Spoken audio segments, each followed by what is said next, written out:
In the midst of the sixth great extinction, corporate greed, political corruption, and state-sanctioned violence rise like the oceans.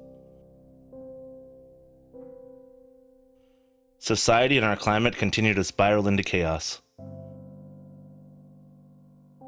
Economic and ecological storms grow stronger and more destructive. Our freedoms and security rush down the drain towards extinction like so many of Earth's rapidly dying species. For decades, fossil fuel infrastructure has expanded across all parts of the globe. Most of human society has become dependent on oil to complete even the most menial tasks. In what could be the final centuries of human history, corporate and state power have merged together to secure the world's last remaining oil reserves. The same destructive colonial mindset brought by Columbus still thrives today, protected behind the badges of law and hidden within the shadowy boardrooms of monolithic energy corporations. Oil pumps through the swollen veins of capitalism as pipelines snake through the communities across the Americas on its way to export. Thousands of years of indigenous history and the very fate of humanity remain under threat of total annihilation as corporations move to extract the final dollar. In a world saturated with oil wars and disasters, hope is slowly being asphyxiated through the tightening grip of the Black Snake.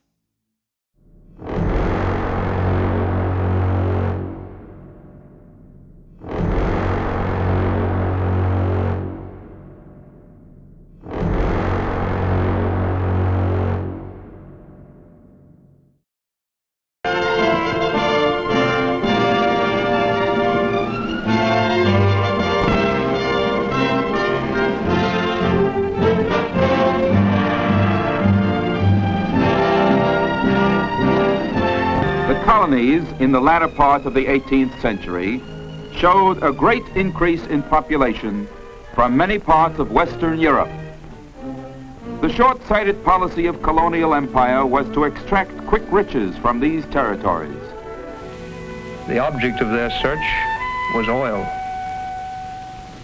Indian Arrowhead? Yeah. Found it right over there, right where we put the rig.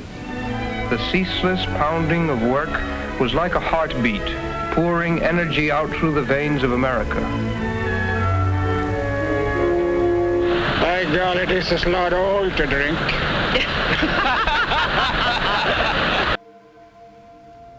For generations, settlers pillaged the land, poisoned the water, and exploited the earth for short-term gain. After early years of coexistence, the Lakota realized no matter how much they gave, the settlers would never have enough. War broke out. After decades of bloodshed on the plains, the United States sued for peace, signing the Fort Laramie Treaty of 1851, binding 9 nations and establishing clear ancestral boundaries. To accomplish their Eurocentric concept of the American dream, the United States methodically negotiated treaties which they would eventually break, as they continued to betray the native people. The United States broke the 1851 treaty and negotiated hundreds more. Not a single treaty signed by the United States would remain unbroken, as the settlers claimed dominion over the land. For the next century and a half, the Lakota people continued to sacrifice their sovereignty for the next 7 generations. In the 1940s, the United States Army Corps of Engineers built dams that flooded the most fruitful Lakota lands along the Missouri River. The government said it was a good deal, as sacred cultural sites were submerged and lost to history. Today, the land upriver from Standing Rock is littered with flaming frack wells. The United States envoys come again at the behest of Energy Transfer Partners, with plans to construct a pipeline under the Missouri River. The route was set to cross treaty land and would place the pipeline directly across sacred grounds a mile north of the tribal reservation. This move placed the people of Standing Rock within the immediate fallout of a potential oil pipeline leak, which would contaminate the water of everyone living downstream. Despite the absence of an environmental impact study and objections by tribal members over the planned pipeline route crossing the river, construction was approved.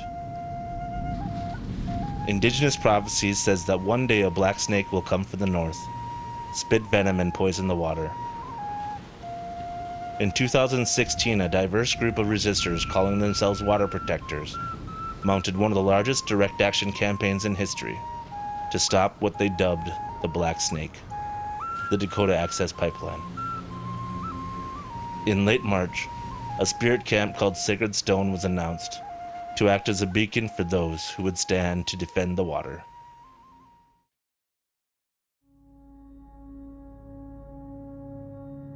The Sacred Stone Camp began on April 1st with a blessing at Fort Yates, within sight of the Missouri River, the longest in North America.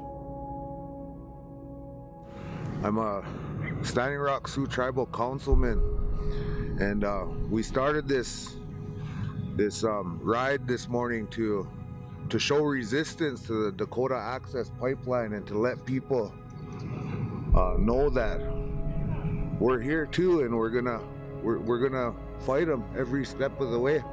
The issue is the Dakota Access Pipeline, which is proposed to cross under the Missouri River just north of us here, just north of our reservation boundary. But as we know, that's our treaty land that was promised to us. So that's still our land. And just, I guess, the reservation boundary is the only thing.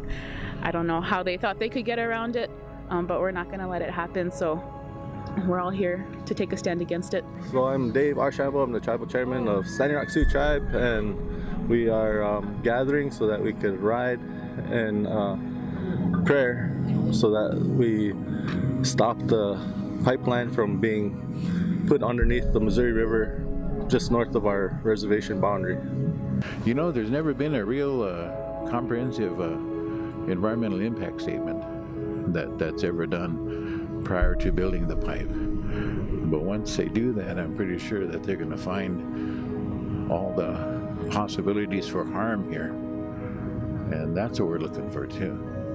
I can't see anybody who shouldn't be concerned with this river because it's a lifeline for everybody. To begin with, when they flooded this river, they took away a lot of our land. I don't know why they're coming here to try to poison our river again. I'm doing it for my kids, because this is going to be theirs. People don't think about the future.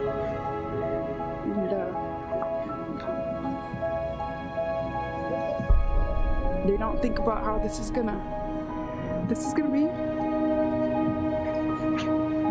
It's gonna be passed down to them, and if it's not here, what are we gonna give them? We can live without oil, but we can't live without this water. We don't want to see something happen that's going to affect our livelihood. Not too many places in the world are safe and pristine anymore. It's not just a tribal issue, it's everyone's issue, and that's the thing that we want to stress to everybody. So I'm happy to be here.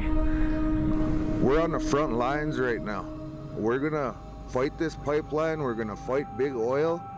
If we don't fight this, what is there gonna be for our children and our grandchildren?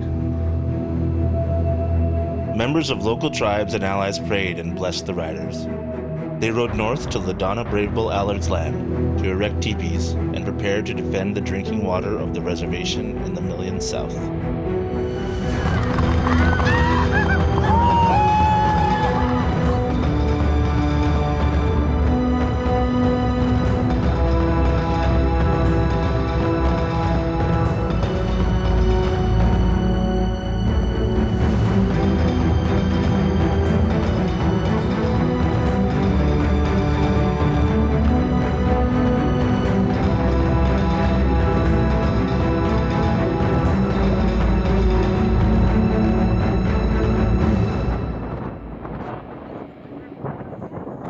My name is LaDonna Brave Bull Allard, and you are on my homeland. This is my father's land.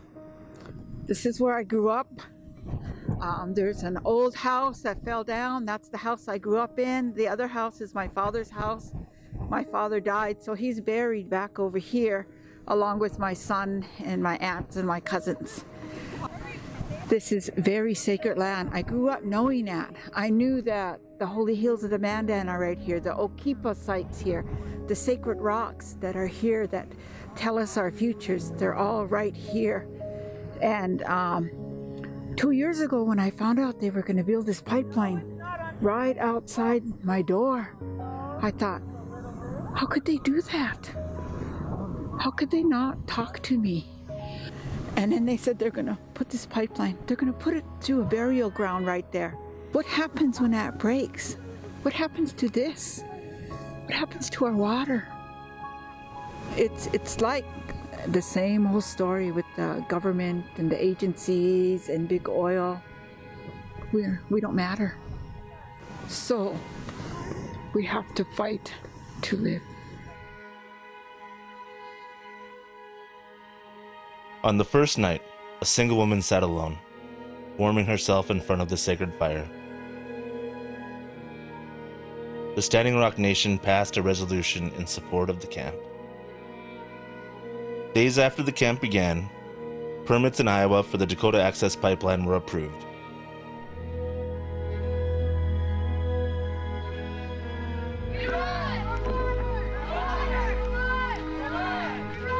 Indigenous youth led runs across the reservation to raise the alarm, and then to the capital of the United States to gather support against the pipeline.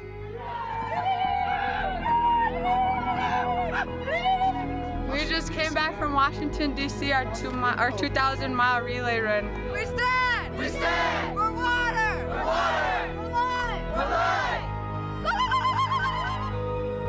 Water protectors went to the North Dakota Capitol grounds and prayed for 3 days that the Missouri River was left undisturbed. According to what we're understanding, there is not going to be no help for the tribes. There is going to be nothing. So we have to stand up now. We have to say no now.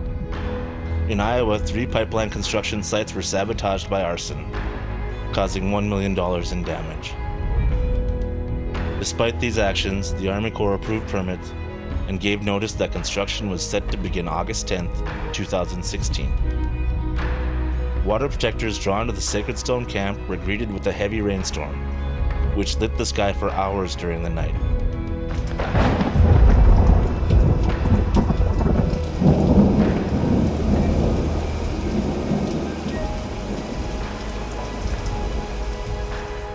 In the morning, over a dozen water protectors made up of natives and allies gathered outside the gates of the Cannonball Ranch, near the site of the Missouri River crossing.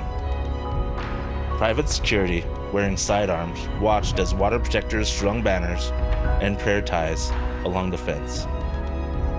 The next day, the number of water protectors doubled. And this is started, I had said, if I have to stand alone, I'll be here. Look at all these people. Look at all the people that care about the water and the earth. Look at all these amazing people, these amazing warriors from everywhere. Morton County arrived in a convoy of police vehicles escorting pipeline construction equipment sandwiched between them. At no time did they hesitate due to treaty rights or to the rights of the United States citizen to protest. The Sheriff's Department escorted the company's contracted crews through indigenous treaty lands to begin construction. The water protectors sang, prayed, and placed their bodies in front of the machines. The Lakota told the police that this was their 1851 treaty land. The police arrested 12.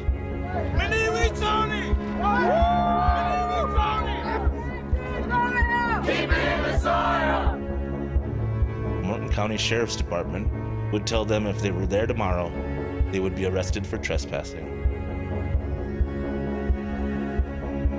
In the following days, prayers were met with more arrests, including Dave Archambault, the chairman of the Standing Rock Sioux tribe.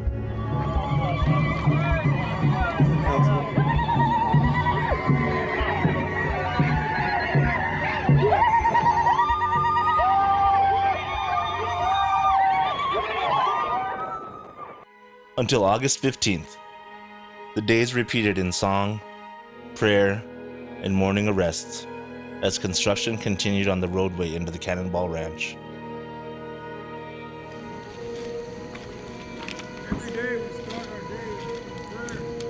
I'm Brian with North Dakota Highway Patrol, and you are now illegally blocking access to a work site here. It's a public access that people have to have access to. You're illegally blocking it. You have 5 minutes to disperse. We're asking everybody to head south in that direction, 100 feet to the protest area. That's the identified protest area that you have.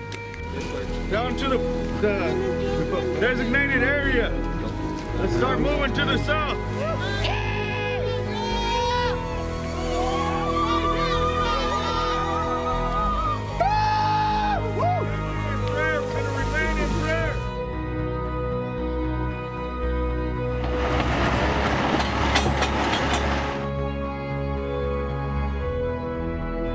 Construction was finally stopped when a group of women holding sage climbed over barbed wire fences and ran at the machines.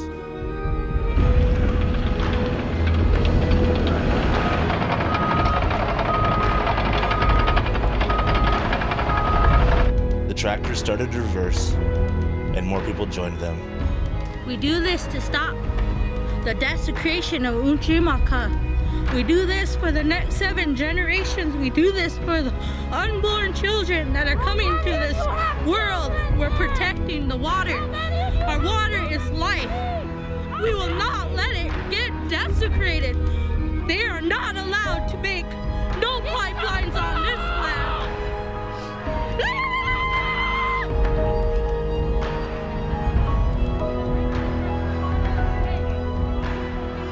Construction halted and the vehicles and police left the area. In the following days, water protectors continued to gather despite no construction on site. We're still here this morning. Scouts went out and they said that neither the police force or the workers are staging this morning. So that's a really good feeling. Prayers have stopped them for another day. They sang and prayed along Highway 1806 next to the Cannonball Ranch. Sacred Stone Camp swelled to capacity, and water protectors flowed over into the surrounding area, forming multiple camps. The camp got a lot bigger. I mean, there's a lot of people around here. It's a lot more smoothing and calming. Know that we have a lot of allies and relatives coming to our aid to stop this pipeline. We all come together. There's a lot of people here. You know, today's just a beginning, like, you know, the drop of that rock in the pond. It's that ripple effect that will keep continuing, that we want to happen, you know. I will learn to be peaceful, but I keep my knife at my side. I will pray for compassion. Whoa, but if war comes to my door, you know I will be blasting. Warrior mentality, my responsibility, bringing it to my people now. Holler if you're feeling me, feeling me, feeling me, feeling me, feeling me, yeah. Feeling me, feeling me, feeling me, feeling me, yeah. Everybody needs water. Human beings are majority of water. So when you destroy the water, you destroy our own lives. So we have to fight to live. Morton County implemented an emergency declaration of civil unrest, which allowed greater allocation of funds towards law enforcement. Sheriff Kirchmeier held a press conference where he labeled all the hundreds of water protectors criminals. He cited reports of gunfire in the area and pipe bombs being made within the ever-expanding water protector camps, yet provided no evidence. Kirchmeier used the information to announce a checkpoint south of Mandan, separating the people of Morton County from the ongoing protest against the pipeline. Are you going south? South? I have the right to remain silent. Okay, well, we're not letting any people go south, so if you want to go that way, you'll have to take a right. Can I ask why? I don't have an answer for that. And can I ask you why you guys are out here doing a checkpoint with no warning signs, no lights, no signs, no? traffic information point right now. It looks like a checkpoint to me. Just a traffic information I see. The governor of North Dakota, Jack Dalrymple, declared a state of emergency and withdrew medical and water assets from the camp. Tribal nations responded by sending in water trucks and ambulances to fulfill Morton County's obligation to public safety. Water protectors held a round dance in front of the North Dakota Capitol, while police in riot gear looked on, and some officers joined in. On the same day, police placed a rush order for shipments of tear gas and rubber bullets from a company in Minneapolis, as they danced with the water protectors. Energy Transfer Partners filed a temporary restraining order against the water protectors. Meanwhile, a judge in D.C. said no decision would be reached for weeks on the injunction by the tribes to stop the pipeline. As the camps grew rapidly, Morton County signed a mutual aid and assistance agreement with the city of Grand Forks, North Dakota, to bring in more officers and furnish crowd control assistance. In Iowa, a woman set up camp alone in the pathway of the Dakota Access Pipeline construction vehicles. When arrested, she said, "I am just one woman." But Standing Rock started the same way.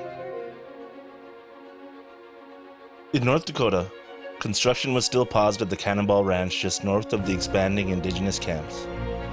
Despite the legal limbo at the Missouri River crossing, construction on the Dakota Access Pipeline continued miles outside of camp.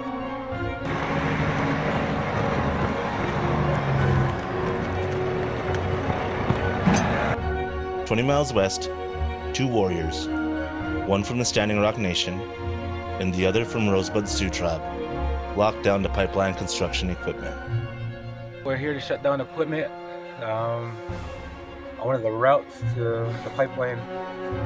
Here to stop this pipeline in a non-violent manner. I'm in peace with prayer and unity and solidarity with my indigenous brothers and sisters, and I'm here to protect the water of Old Kakias. Police used bolt cutters to extract both warriors, as construction equipment remained immobilized for hours. The water protectors were arrested, along with a few others that were providing water. On September 2nd, the Standing Rock Sioux Tribe advised DAPL of sacred sites in the path of the pipeline.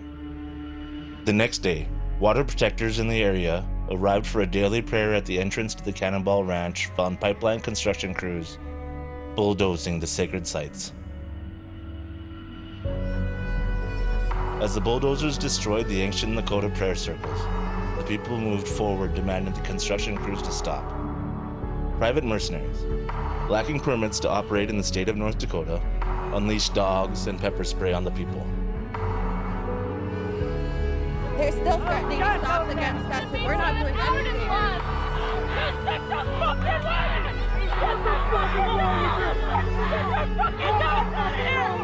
Multiple people were bitten as the construction vehicles and security were chased away. The area would be named Sacred Ground because the people's blood was now in the soil.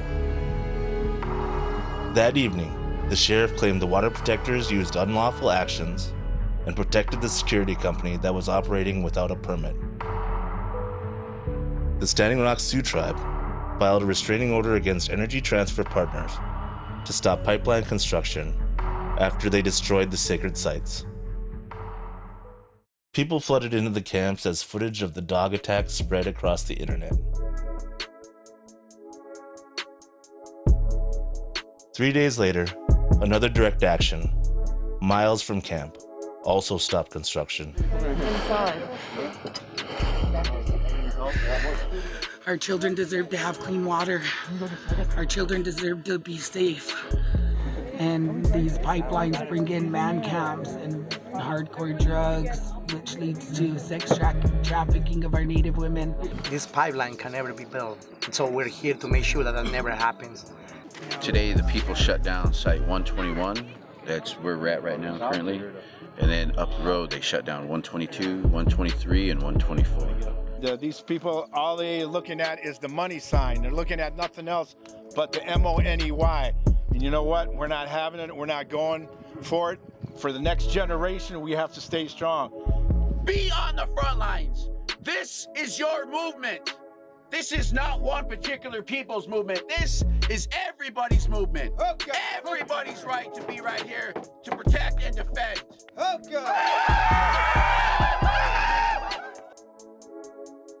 The Department of the Interior, the Department of Justice, and the Army stepped in and asked Apple for a voluntary halt of construction within 20 miles of the protest site. The departments asked for respect of First Amendment rights and treaty rights as the tribe continued to file injunctions. In the days after, water protectors traveled outside the 20-mile boundary to an active construction site and locked down to pipeline equipment.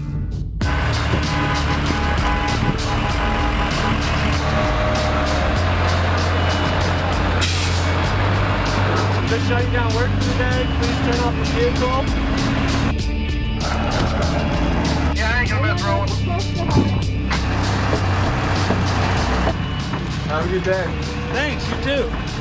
Getting off and pay now, that's cool. There aren't not any conflicts. Absolutely. Thank you all. But I am, hey buddy,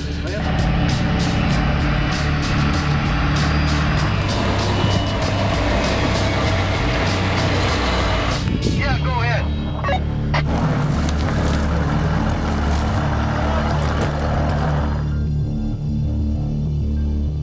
I'm here to show love to my brothers and sisters of Standing Rock and all the other relatives that came here to stand up to defend the sacred land and water.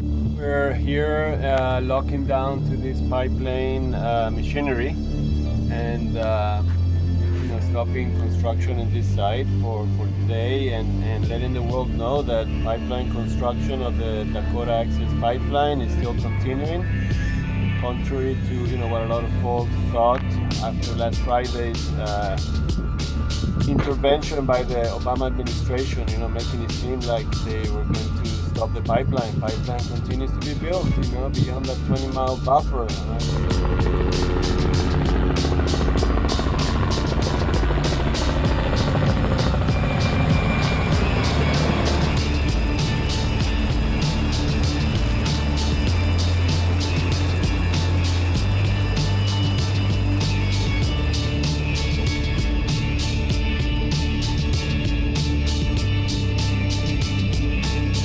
Morton County responded with riot squads and police officers armed with long rifles.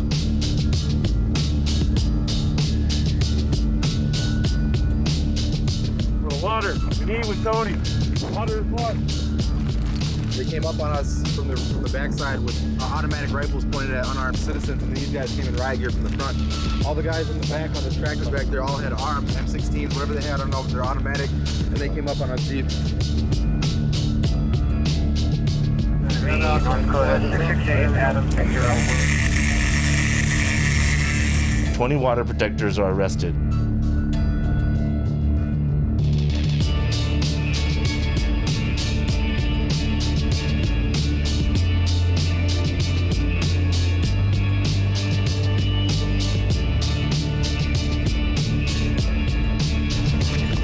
Sir, stay where you are. You're under arrest for criminal trespass. Don't press, sir. Don't press.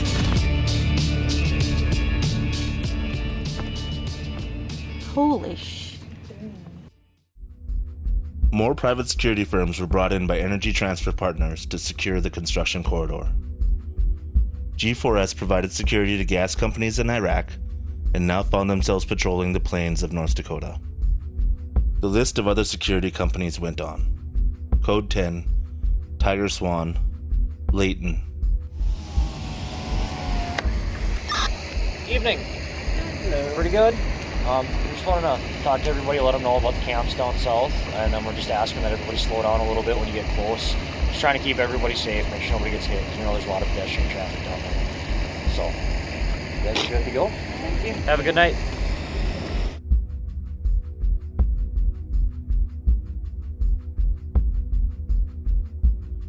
Actions continued in North Dakota with more lockdowns and arrestees were charged with felonies.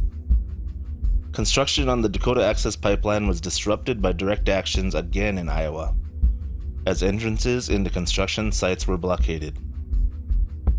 As the water protectors dug in, the overflow camp on Army Corps land just south of the Cannonball Ranch is given a special permit. The protectors name it Oceti-Sakowin.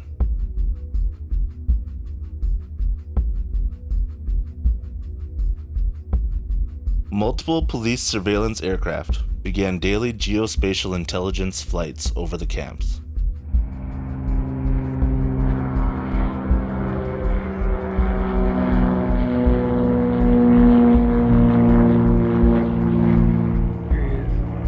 See him?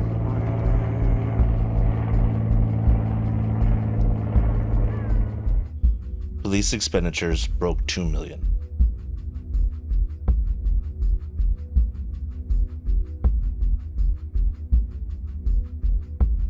Been down this way before? Yeah. Alright, we got some traffic coming this way. Once it clears, we'll send you on your way, okay? Alright, sounds good.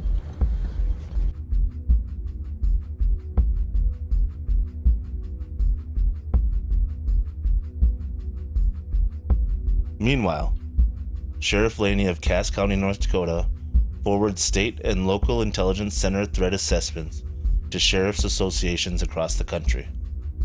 The letter includes a request to prep law enforcement personnel to be sent in support of local police under the Emergency Management Assistance Compact, and a promise to cover all expenses. Marches continue daily from Oceti-Sakowin to the now dormant construction site on the Cannonball Ranch. The Standing Rock chairman spoke in front of the Human Rights Council at the United Nations in Geneva, Switzerland.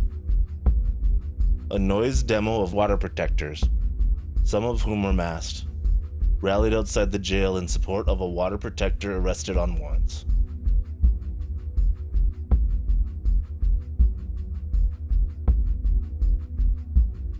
Some water protectors debated the wearing of masks at demonstrations. Meanwhile, the police worked to identify unmasked individuals, created profiles, and began mapping social networks. Law enforcement was advised daily through situation reports from security company Tiger Swan.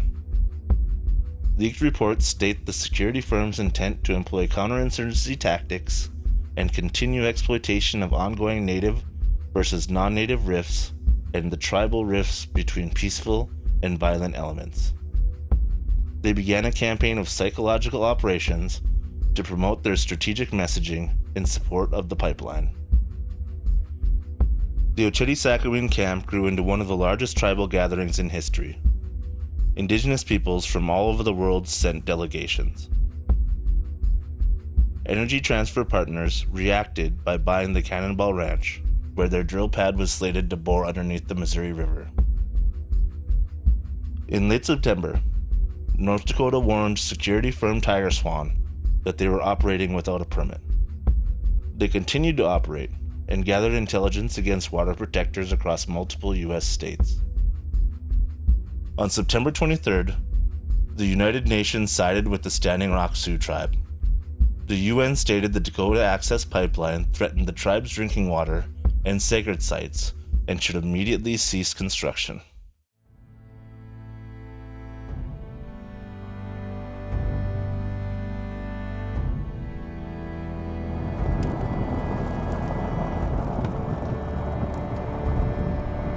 Back in North Dakota, caravans of water protectors called Toxic Tours shut down multiple construction sites.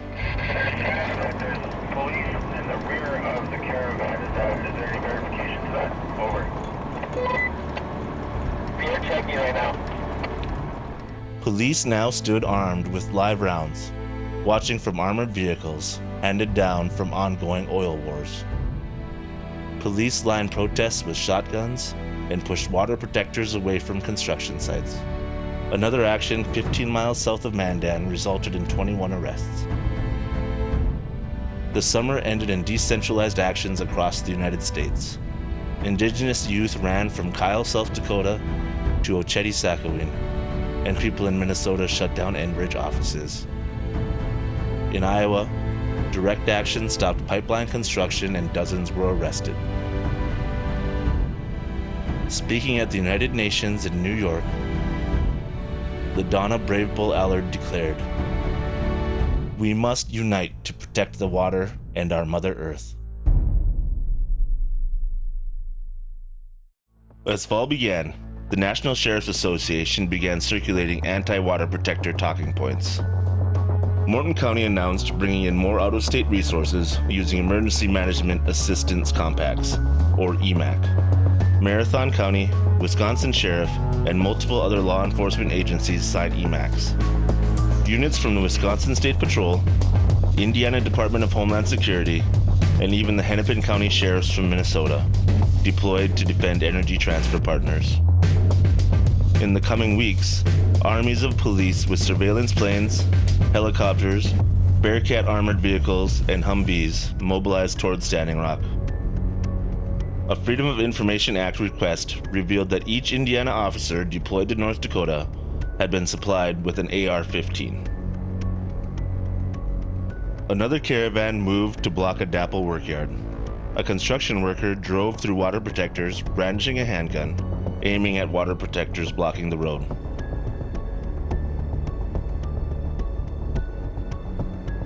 In Iowa, water protectors continued disrupting pipeline construction and locked down to a horizontal drill, stopping it from boring underneath the Mississippi River.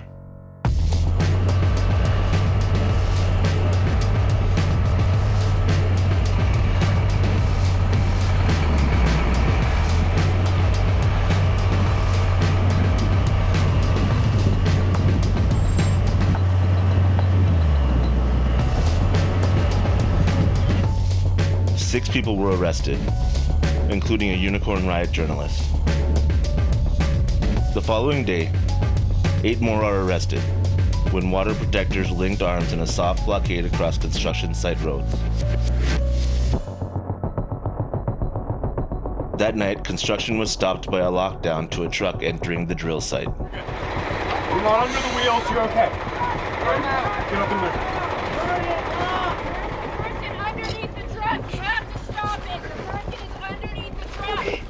Why should he get out of his truck? What for? Because he can kill me. Then why you put yourself under there to get... You could potentially die from this little act of yours. On Indigenous Peoples Day, water protectors erected a teepee on a pipeline construction site in North Dakota and began prayer ceremony. Police interrupted the ceremony and arrested 27 participants.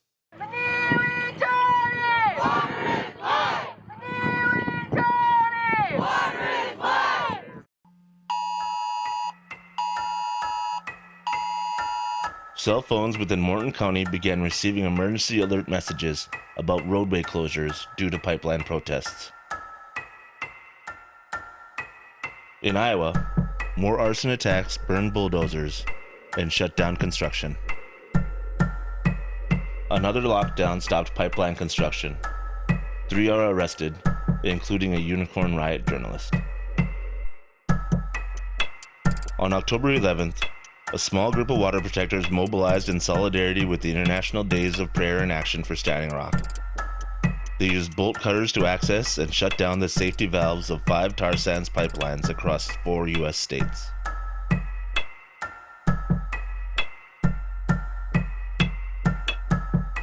October 22, 2016, a large prayer walk moved toward the nearest construction site.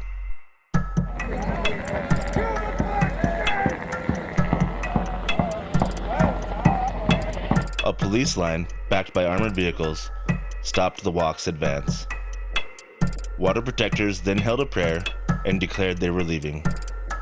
Police armed with shotguns and pepper spray immediately surrounded the walk and mass arrested over 100 people, including a Unicorn Riot journalist.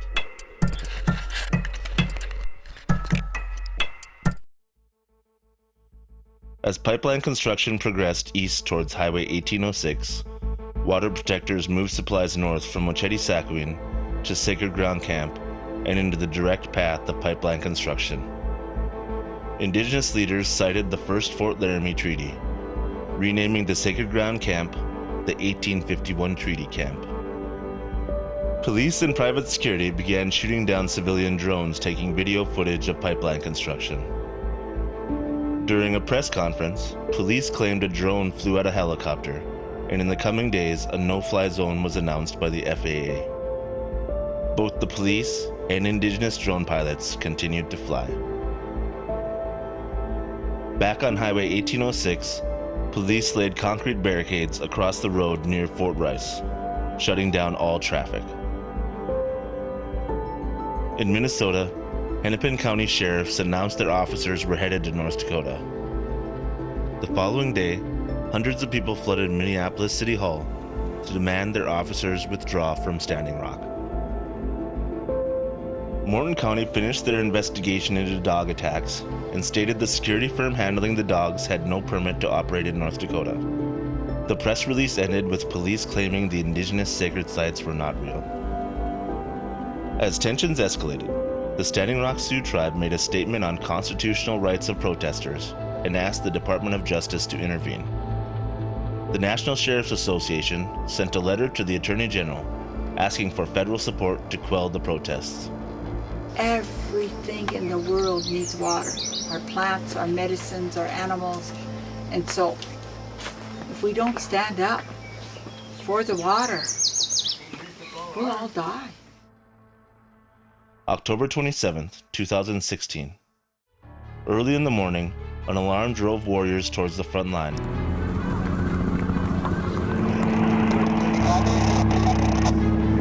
Mic check, mic check. We are moving towards the front gate. Using an LRAD, the police demanded water protectors to leave the area. Everybody move south. We will not hurt you.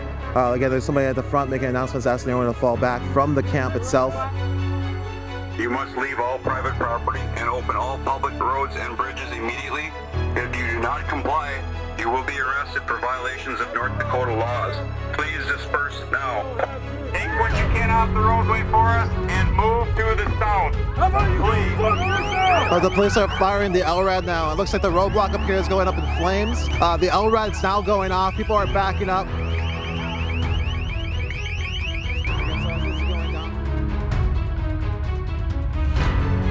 Water protectors from the camps went out and spoke to the police. They came back and told those standing at the barricades to leave. Warriors lit tires and moved barricades into the path of the oncoming raid as others dismantled them. So there's like a group that seems to be telling people to move back, another group saying to hold the line. This is the pretty much once the police are past this point, they'll be able to easily move to the new winter camp and clear it out. There'll be no ability for anyone to be slowed down. And so there seems to be some group who wants to hold this, another group saying to go back. Put this out! Fire finisher! The only thing keeping me from coming in. These Americans, the only thing keeping them stopped. That's right. Yes, it's our protection. So right now, some of the people are clearing out the barricade. Half the other people are holding out, are holding the line.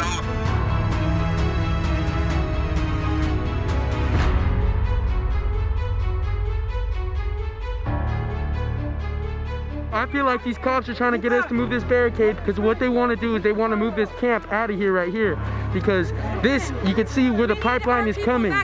So they're going to try to come through here, and I feel like when they do that, they're just going to fucking arrest everyone, dude. These people have been oppressing us for over 500 years. I'm tired of this shit, to be honest. You know, I'm here to make a change, and if we have to do it this way, then we're going to have to do it this way. Police line's moving forward now. You can see police officers with automatic weapons between the two vehicles. So there's people who are moving the vehicles for the police now. So as this is happening, the bulldozers are laying out more railroad ties to bring in more heavy equipment and to lay out the pipe. So as the police are trying to clear these people out, construction is actively continuing just west of the camp. People are moving towards the construction.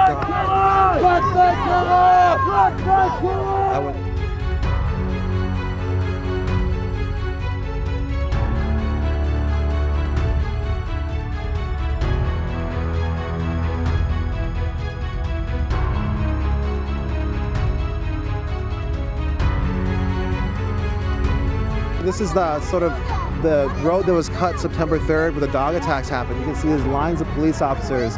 They're there because the water protectors moved on when they saw construction happening right down there. You can see the excavators, they're bringing in railroad ties.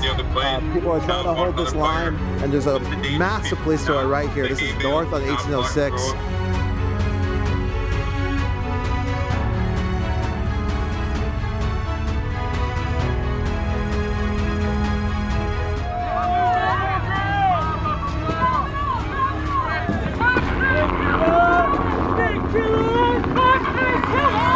Do not fire a bow and arrow towards us. Off the structure, off the left. We know you're doing it. Whoever are your leaders, take care of this. We cannot have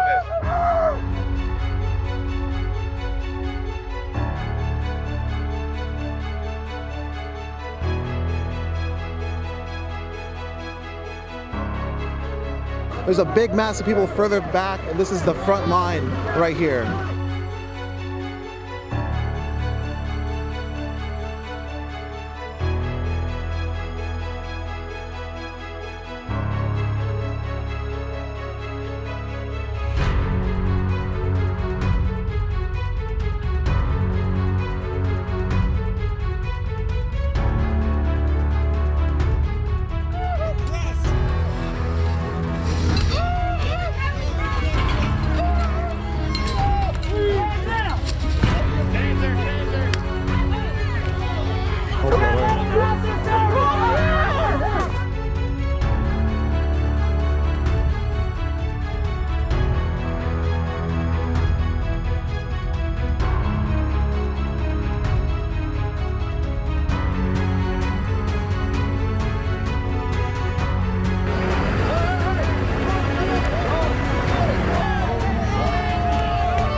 The militarized police force placed snipers on hilltops and swept through the camp, clearing out the water protectors at gunpoint.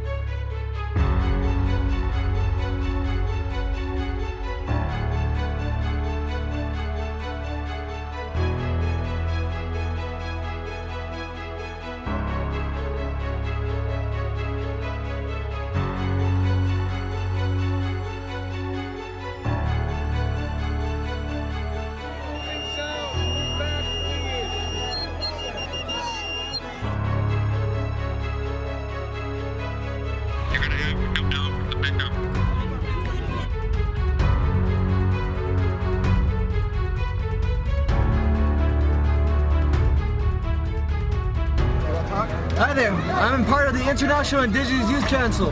I stand in solidarity with you, me and my people. Stay away from the officers. Do not get out of the pickup. Stay at the pickup. Stay back! Get back!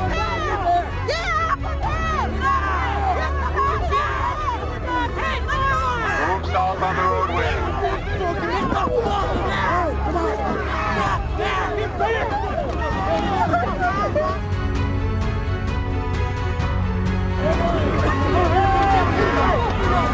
Do not throw objects from the crowd. Move to the south.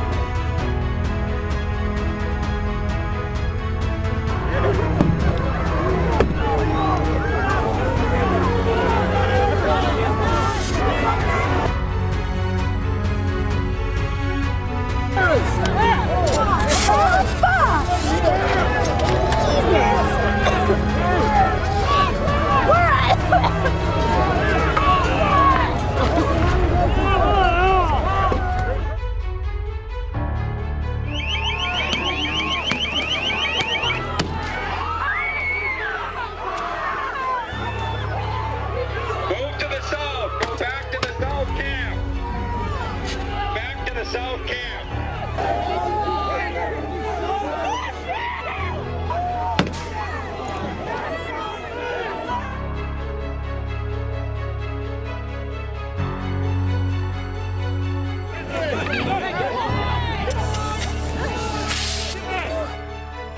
Red Fawn, arrested during the raid on North Camp, is charged with attempted murder of a police officer.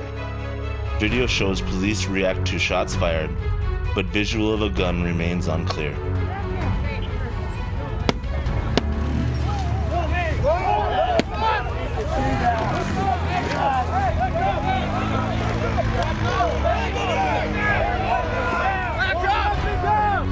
Plumes of smoke rose from the horizon as barricades were lit in the west. Warriors a mile away were blockading a bridge on County Road 134 as police advanced from the side.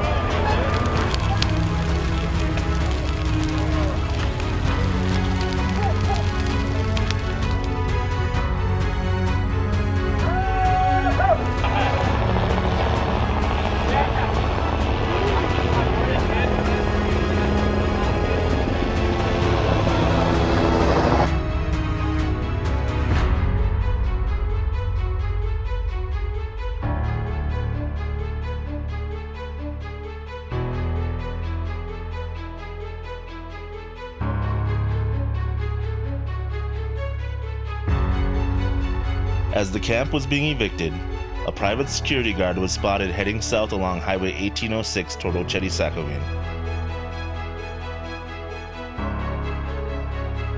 Water protectors rammed his truck off the road.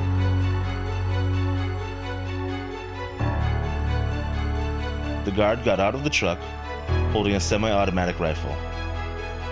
Water protectors talked him down and handed him over to the BIA.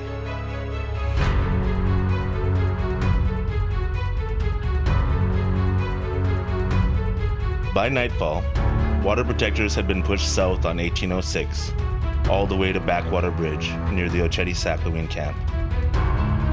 Police parked military dump trucks nose to nose on the north side of the bridge and chained them to concrete barricades. The trucks were burned as police dug in along the north side of the creek. That night, police tear gas was met with Molotov cocktails. A few days after the eviction, Red Warrior Camp released a statement that ended with, "The call out for warriors was answered. We are here to stop a pipeline. We know the risks, and we accept them for what they are. Instead of using prayer against your own people, use the prayer to empower the people." The following day, the Standing Rock Sioux tribe unanimously passed a motion to ask Red Warrior Camp to leave. Protests continued at the North Dakota State Capitol in Bismarck, while more solidarity actions shut down Wells Fargo across multiple cities. President Obama stated that authorities should practice restraint while engaging the water protectors. Eventually, Morton County received authorization to make arrests on Federal Army Corps land. North of the camps, near the Cannonball Ranch, water protectors swam across Contopita Creek to seize Turtle Island. I'm a black snake killer, I don't listen to the press. All that BS and them lies, they be filling up our heads. And they acting like they cool, but probably working with the feds. Feeding them my information for a morsel of the bread. All that oil in your drinking water's going to your head. That explains the cloudy judgment that you're gonna be regretting. Cause your family going to suffer and they're going to be dead. And the only one to blame is looking at you in the mirror. Hey, water is life, water is life. Many with Joni, the phony ones, they ain't part of the fight. They only posting for likes when they are supposed to be suited. My family tribe is deep rooted, our branches reach for the future. And we've been growing so fast, they had to go get the shooters. Now they aiming at our daughters, what the fuck are you doing? I'ma pray for your family, cause I know that they need it. You ain't looking out for them, history been repeated. I'm a black snake killer, I'm a black snake killer, I'm a black snake killer, I'm a black snake killer, I'm a black snake killer, I'm a black snake killer, I'm a black snake killer, I'm a black snake killer. If you look at the haze on the water, it's just chemicals from all the chemical agents. According to a press release by Sacred Stone, Over 100 water protectors were injured by police as they tried to cross the creek that day. To continue protecting Energy Transfer Partners, the state had to borrow $4 million from the Bank of North Dakota. Clergy began arriving by the hundreds and prepared to cross the backwater bridge on Highway 1806. We are walking, oh, we are walking in the light of God. We are praying in the light of God. We are praying in the light of God.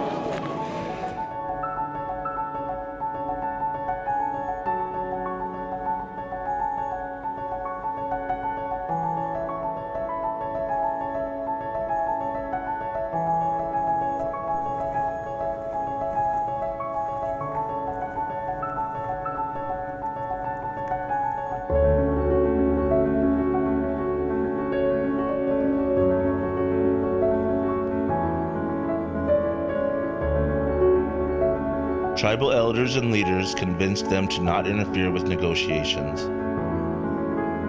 The direct action was moved to the capital, where 14 clergy were arrested. At the Morton County Sheriff's press conference, Highway Patrol Lieutenant Tom Iverson called clergy actions childish and a disgrace. President Obama sent a request to Energy Transfer Partners to immediately stop construction. The pipeline company ignored the president's request. They are building this pipeline, folks. Obama has not halted the pipeline. You can see it goes as far as the eye can see. A second attempt was made to retake Turtle Island. People swam and canoed to the adjacent shore. It's intense, and I think it's important that we correlate this to the conditions that's happening, you know what I'm saying, in regards to police terrorism. In cases of Ferguson, we call Mike Brown Town, in rapid cases of police terrorism, and not only just the attacks, but also the resistance that's happening throughout the colonized communities and the black community, tied to the resistance that's happening here. So we want to let the record reflect the Black Panther Party Cubs that we're here on deck in solidarity.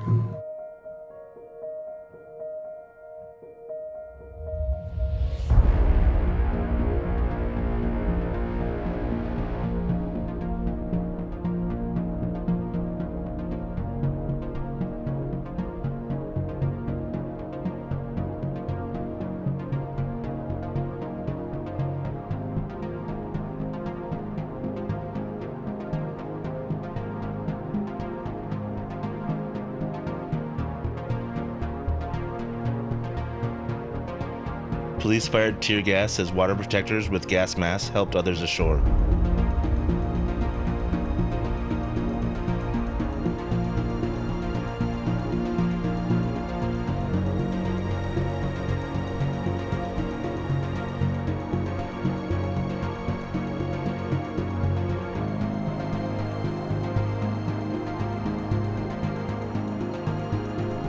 With shields, they climbed the hill and were fired upon with more tear gas.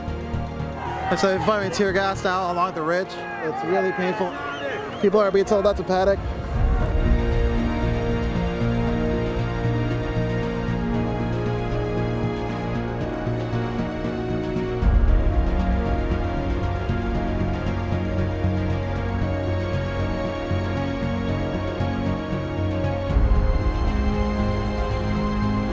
Elders began telling everyone to leave because they were desecrating sacred sites. At the top of the hill, police continued pointing their rifles down at the water protectors. I want all these people to go down. If you want to go up there alone, make that deal with me. Does it mean that much to you? Okay, let us all go and you go up. But go up there then. Does that commitment mean that much to you? We're here together. We're here together. Well, listen to me. This is like tearing down the barricades at the front lines. This is happening because This is tearing down the barricades, waving the cops through. And so after people bridged across the water, got tear gas 2 times, the elders said that this is a grave site, that people should come down. There's also police officers on the grave site that have been there for days. You guys move on, but I told you all. I told you all. Go, fuck them. No, other eye. The The next day, Indigenous youth led a walk to the Morton County Sheriff's Department, where they offered prayer and forgiveness. Meanwhile, the Morton County Sheriff's Department continued to put out their counter-narrative on YouTube. Protesters are using social media to get their agitator message to the public. Know the Truth is a series of videos to provide the public with accurate and factual information coming directly from my agency. What they're trying to do is they're planning a criminal attack on people who are doing their legal work. So we gear up, we do our thing, and we hope they stand down and go back to the camp and act like orderly people. November 8th, 2016. What started off as unlikely, impossible, is now reality. Donald Trump was elected the 45th President of the United States. In Iowa, pipeline equipment burned in Buena Vista County. The day after the election, the Army Corps requested Energy Transfer Partners to stop construction for 30 days and allow protests to de-escalate. They refused. Water protectors entered a work site off Highway 6, stopping construction, which resulted in 30 arrests. We're just off Highway 6. There's a construction site that seems to be reactivated sometime during the night. People heard about it and moved out here. You can see people crossing the field.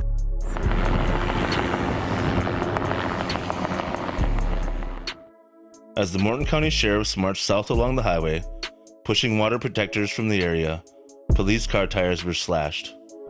A separate caravan moved to block another work yard. Water protectors blocked construction vehicles. In the coming days, construction crews built HESCO barriers around the drill site. The same fortifications used to protect U.S. military bases in war zones like Iraq and Afghanistan.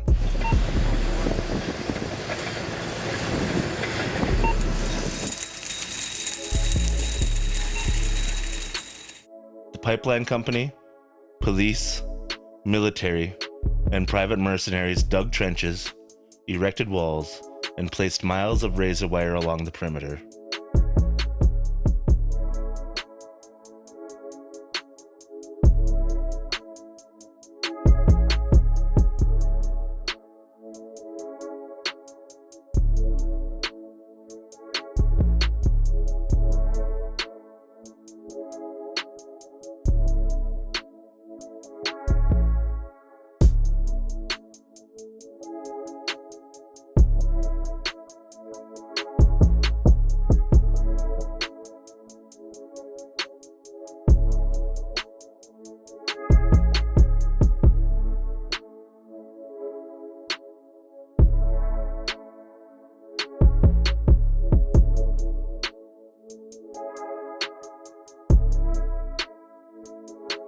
Just west, on the backwater bridge along Highway 1806, snipers on top of armored Bearcats guarded the only road north. Police had begun fortifying their blockade with more concrete barriers, floodlights, and razor wire. Word came to the camp that the Army Corps had delayed granting a permit for pipeline construction on federal land.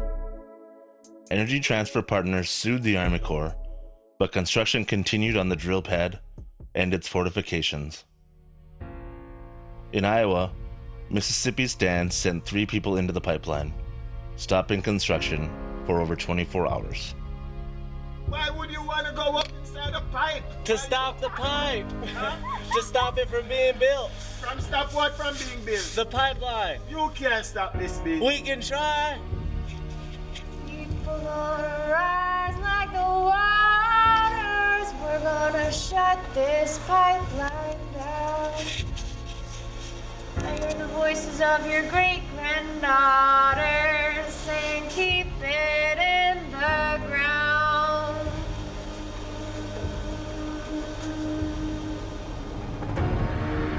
On the National Day of Action against the United States Army Corps of Engineers, hundreds of peoples marched from the United Tribes Technical College in Bismarck to the Army Corps District Office.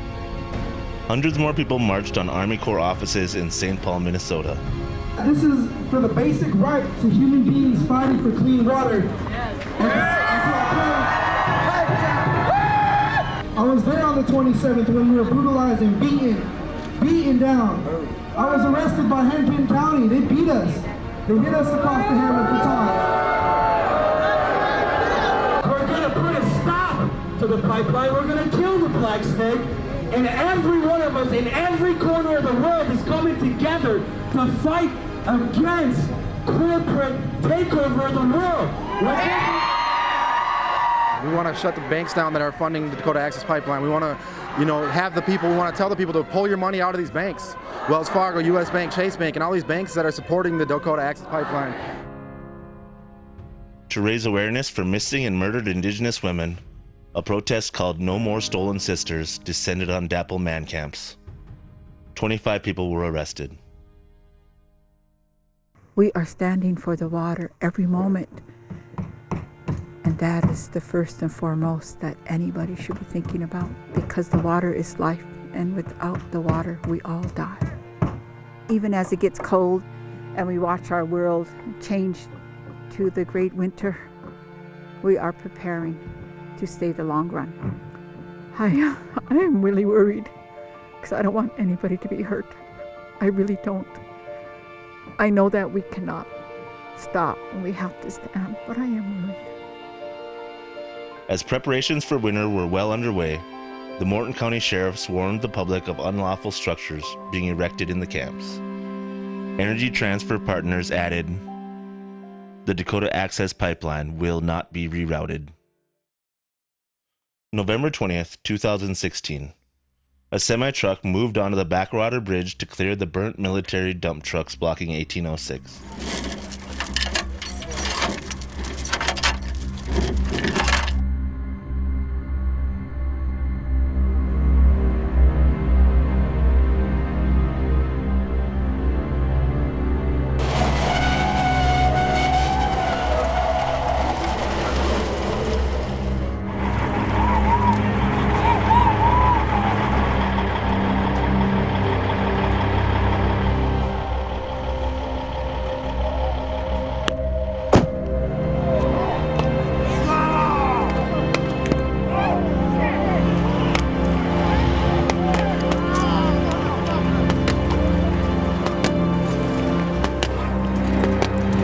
Omakiapo, Oyate, Omakiapo, come here to help protect our water for our future generation. We come here to die if we have to.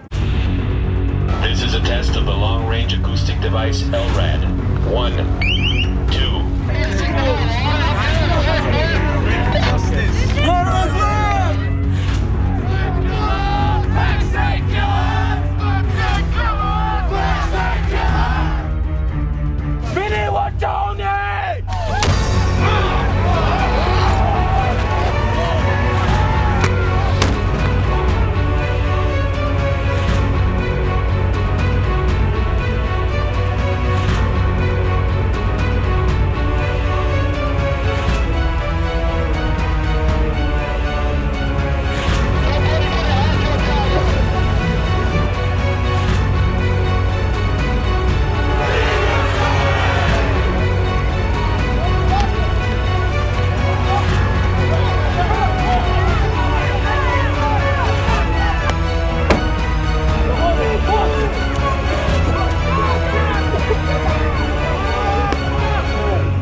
injured water protectors were carried out through clouds of tear gas to trucks evacuating the wounded.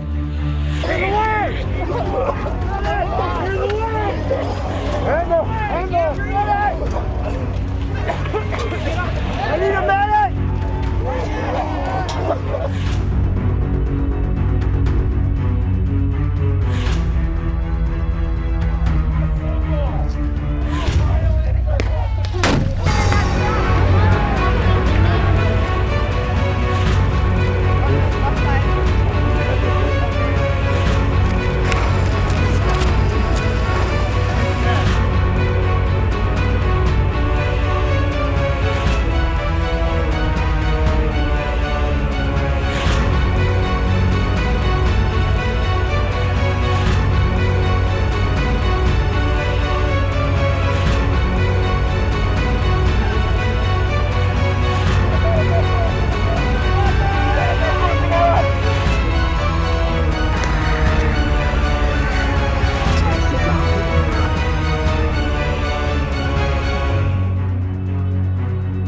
Water protectors remained defiant as they stood encased in ice, wrapped in reflective emergency blankets.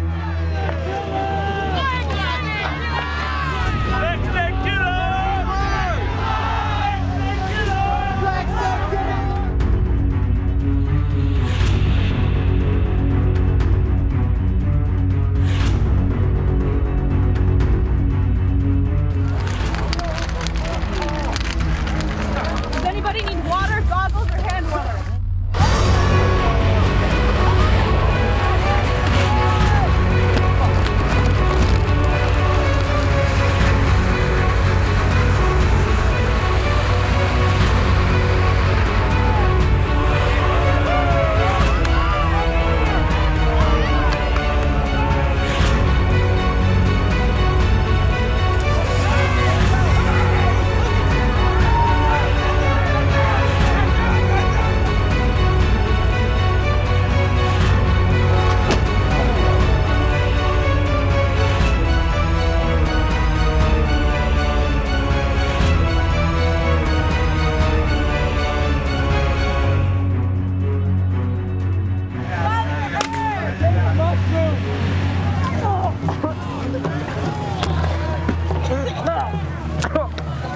Here, I'll force them open. Ready? 1, 2, go, go, go. Back at camp, medical stations tended to the injured. According to leaked emails, officers were asking to retreat. During the conflict, over 160 people were injured as a result of the sheriff's use of less lethal weaponry on the crowd. Several people were hospitalized with serious injuries. Sofia Walensky sustained serious injury to her arm, exposing bone and tendon. Because police were blocking Highway 1806, it would be hours before the injured reached hospitals. The ordinances used by police on the bridge that night were manufactured by Defense Technology, a brand operated by law enforcement vendor Safariland Group. Shortly after a press conference held outside a hospital in Minneapolis about Sofia Walensky's injuries, Safariland's website was taken offline in a distributed denial of service attack. The Morton County Facebook page went offline, and multiple spoof accounts were set up by anonymous cyber activists in solidarity with the water protectors. The Morton County Sheriff also reported that their officers were being doxxed by anonymous and personal information of targeted individuals within law enforcement, as well as elected officials, were leaked online. Leaked documents show national security analysts mocked the water protectors that were hosed with freezing water.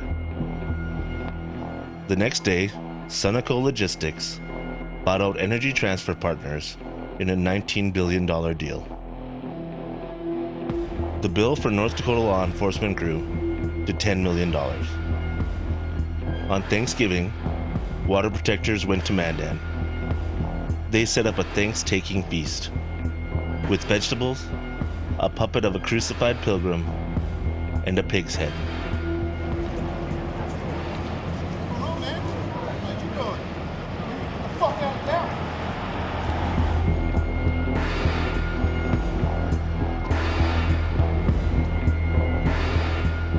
Back in camp, Water protectors again attempted to cross Cantopita Creek using canoes and a bridge. Protesters massed on the shoreline, preparing to take the hill. Sheriffs on high ground looked down as hundreds of water protectors were turned back at the request of camp elders. The next day, U.S. Army Corps of Engineers announced their intent to close Oceti-Sakowin. On the 28th, Governor Dalrymple issued an emergency evacuation order for the camp.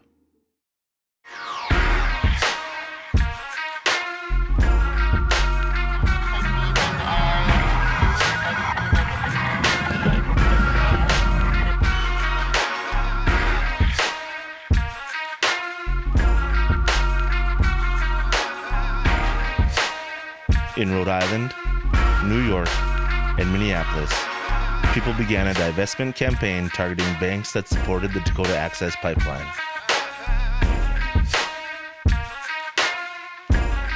Bank occupations and lockdowns quickly spread across the globe. DNB, the largest bank in Norway, announced it would sell all its assets in the pipeline. Global solidarity actions continued throughout December.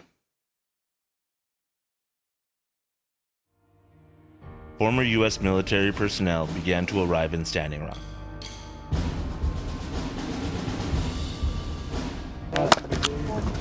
This is our family. This is my family here. This is happening to like where I grew up and the people that I know here. Did 2 tours in Iraq, 1 tour in Afghanistan. I served in Korea, Egypt, Israel. Got almost 19 years in the military. I came because I was just disgusted with what I seen, and I took an oath, foreign and domestic, and I'm here to stand for peaceful reasons. I'm supposed to be at work, but I'm calling in.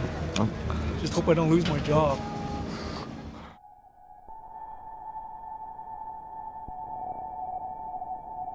With the vets came the snow.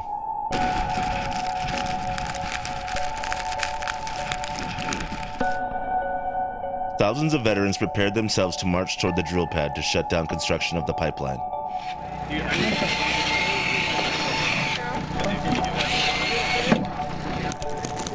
guys are they're waiting for us.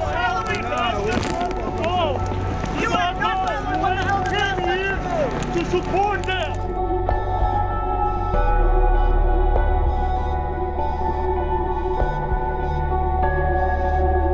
They began marching toward the backwater bridge in the thick snow. In low visibility, the veterans advanced through strong winds with their arms linked together.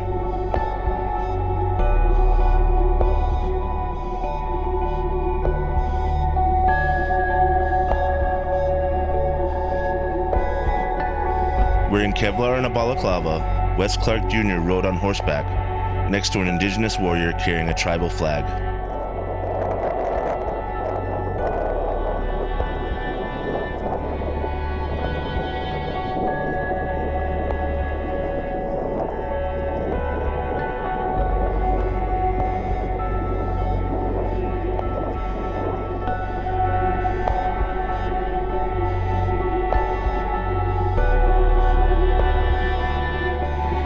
When they reached the bridge, no police could be seen at the barricade.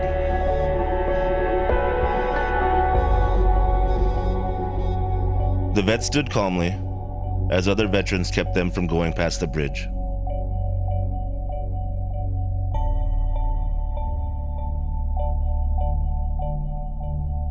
They prayed and left.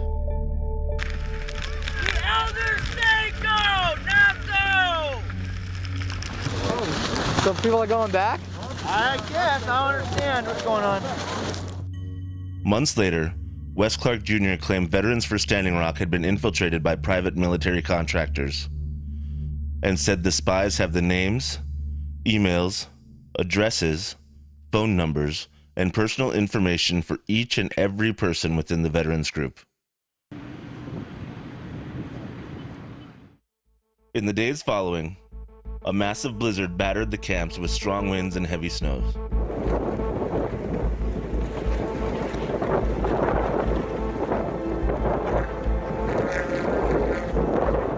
Those who remained braved sub-zero temperature for days as they patiently waited for the storm to pass. The storm is epic. The wind is blowing really hard now. It's hard to see. It's whiteout conditions. It looks like groups of volunteers in the hundreds are going 10 to 10 to make sure that people are all right. We've done a sweep through camp to make sure people aren't in the small tents and get them into a warming center.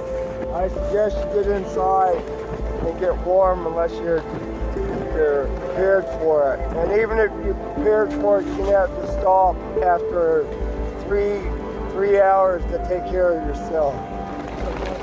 Yeah, I really hope people are staying warm out there. There's a lot of work going into it, but definitely it's pretty frightening. The weather's pretty frightening.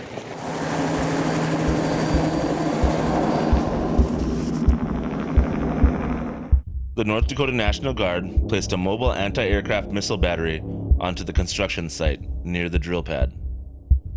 The Avenger air defense system aimed toward Oceti-Sakowin and scouted the camp through infrared.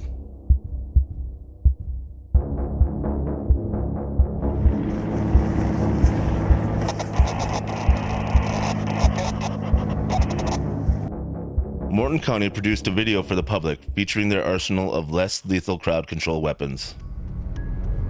So today, the first thing we're going to show you is a sponge round, which has been deployed at the site. And this is designed to directly impact a person's lower extremities on their body and attempt to gain some pain compliance. As you can see, the round has been expelled from the top and is downrange. The next device we're going to show you is what's called a flash sound diversionary device. And this is what's commonly referred to on social media as a percussion or a concussion grenade. So what we're going to do now is we're going to deploy this and show you its effects.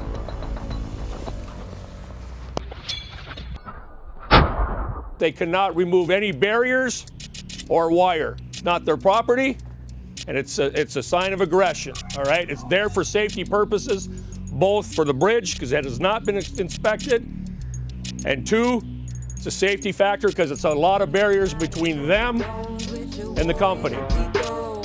Protesters continued actions on the bridge and cut fences along the river.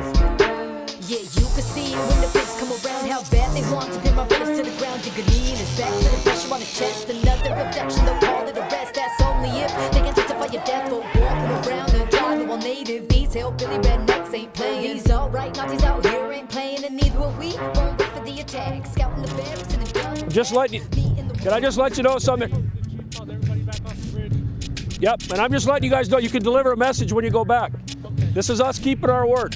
You watch this pull out, we're pulling back, just like I promised yesterday. I really appreciate them keeping everybody off the bridge. You know, if we can keep those 4 points that we talked about, we're not coming back down here.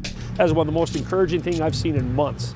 It tells me they're exerting their influence and they're saying, you know, don't go interrupt what's starting to happen. I mean, we're seeing a de-escalation. I pray that the peaceful and the prayerful element of this is starting to overtake the violent factions and shutting them down. We'll let the barricades stay in place. That's what's keeping the peace between that violent faction of this and the people that are working up here. The leadership within those camps will start squashing the violent factions and telling them, you are not going to blow this, do not ruin this. On December 8th, Chairman Archambault told people to leave for winter, suggesting that the water protectors' physical role in stopping the pipeline was over. A coalition of indigenous groups responded by supporting a transition from camps. The coalition statement told people to stay if they like, but be self-sufficient in order to further their 1851 treaty reclamation. The number of water protectors in camp receded as winter set in, and many people went home. The chairman of Standing Rock, Dave Archambault, met with Governor Dalrymple. Both agreed that Highway 1806 should be reopened.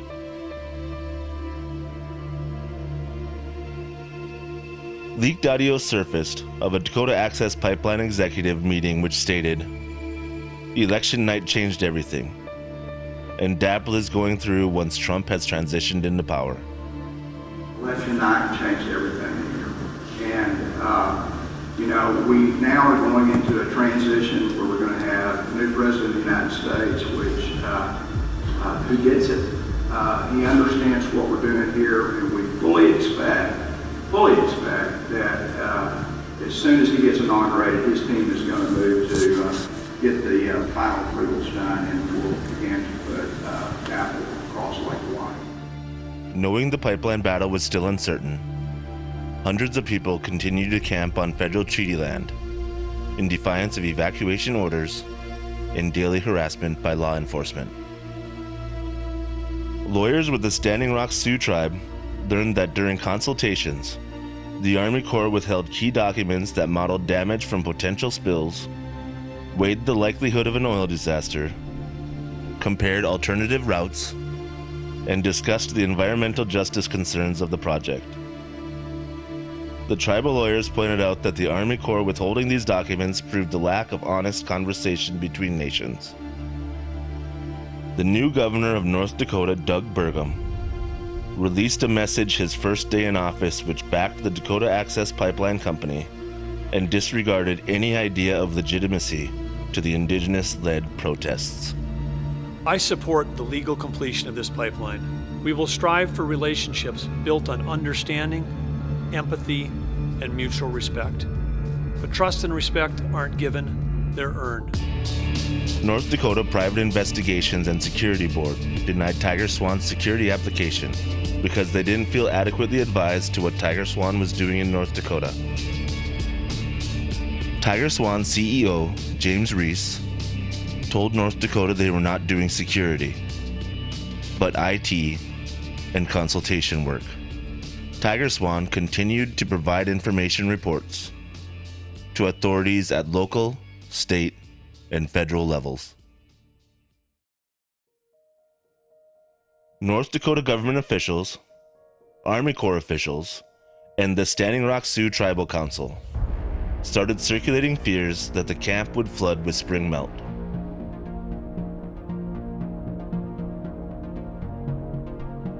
Two days before Obama left office, the United States Army Corps of Engineers published their intent to conduct a full environmental impact study, which tribes had been asking for so treaty rights can fully be discussed. There's a big political agenda here. That'll have to work itself out. We're not moving on that camp. The idea that we're going to go push a whole lot of people off Corps land for camping without a permit, it's actually kind of ludicrous, isn't it? You know, what are we going to do? Take all these forces, move on, line them up, start writing camping without a permit citations? Following the march on the drill pad, campers erected a teepee on the backwater bridge.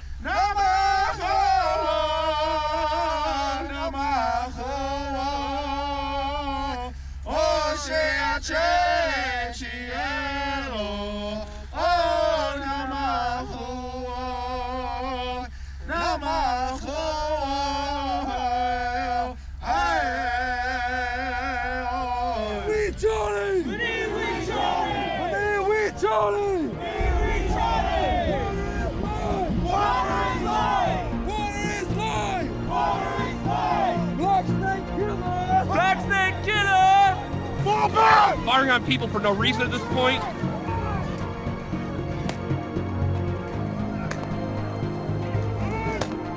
Medic! Medic! Line up! Line up right here! Behind the fire! Line up behind the fire! Hold the line! Going back!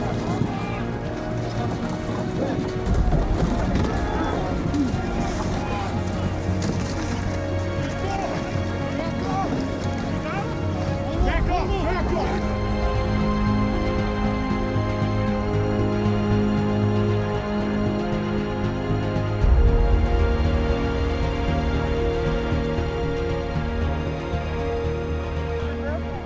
See this shit right there? Take a screen cap of that shit. Morton County Sheriff Kyle Kirchmeier wrote outgoing President Barack Obama and let him know the federal government had failed them. The letter was co-signed by 9 different law enforcement agencies in North Dakota. January 20th, 2017. Donald Trump was inaugurated the 45th President of the United States. The office of President of the United States. The office of President of the United States. And will, to the best of my ability. And will, to the best of my ability. Preserve, protect, and defend. Preserve, protect, and defend. The Constitution of the United States.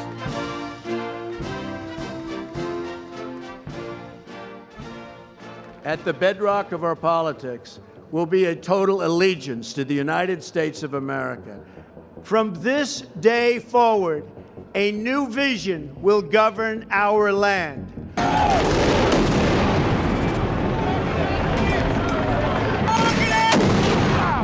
The time for empty talk is over. Now arrives the hour of action.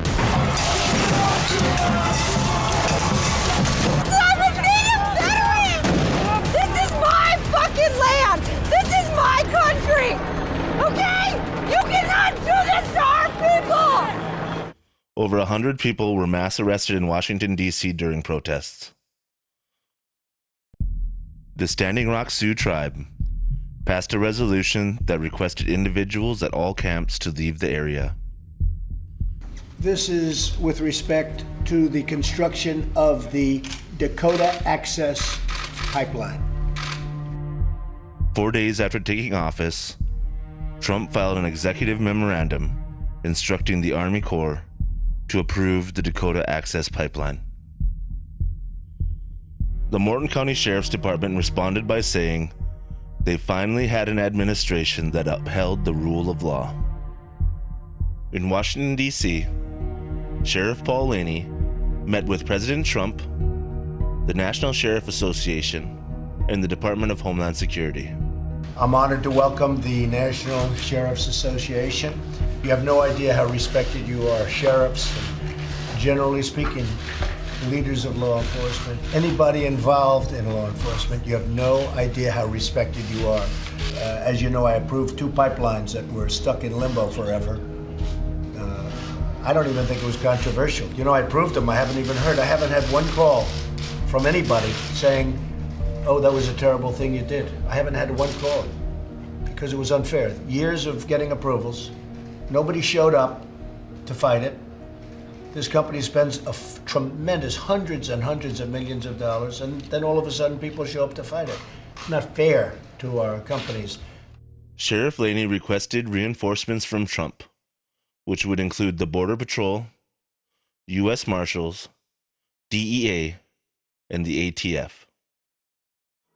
On the morning of February 1st, 2017, water protectors erected the Last Child camp just west of the main camp.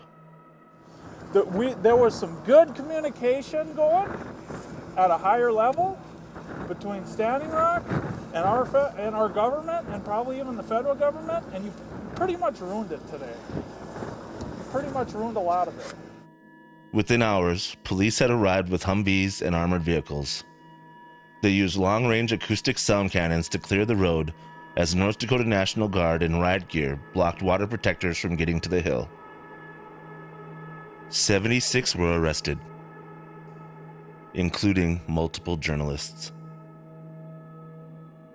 On February 8th, the United States Army Corps of Engineers, following executive order, granted the Dakota Access Pipeline easement, skipping the environmental impact study. Governor Burgum hails the decision and requests more assistance from federal law enforcement agencies. The Bureau of Indian Affairs also announced they were sending agents to help clear Dakota Access protesters from camp.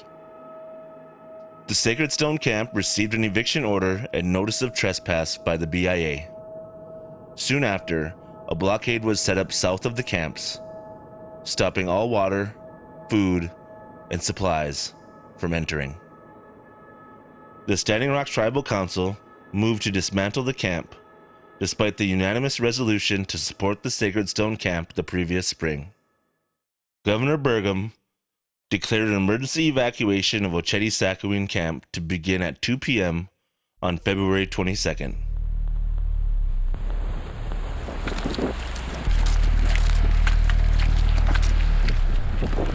Water protectors began lighting teepees and other living structures on fire. Others marched out of the camp praying.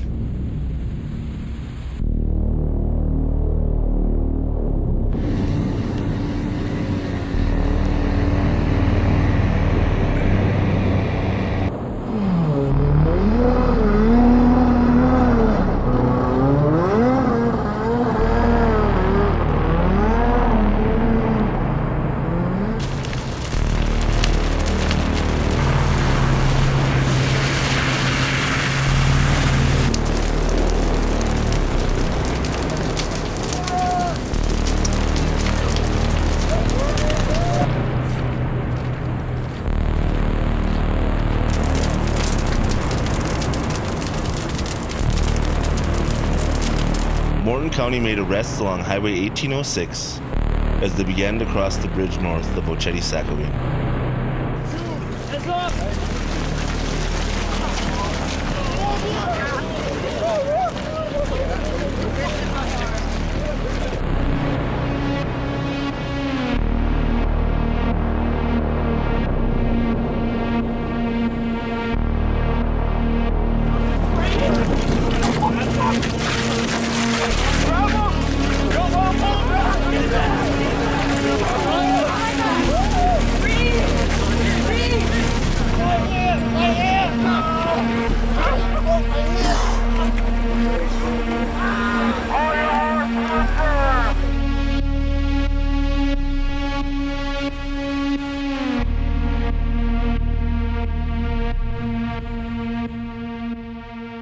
The fires burned long into the night. The police stopped short of going into the camp that day, but they would be back. February 23rd, 2017.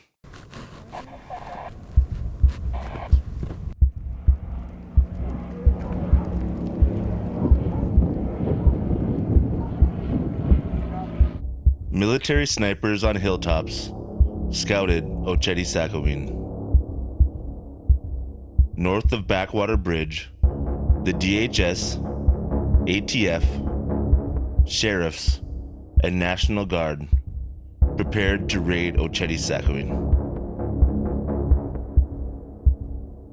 Mobile Field Force units, equipped with armored Bearcats and Humvees, crossed the bridge heading south along Highway 1806 and dug a side road into camp.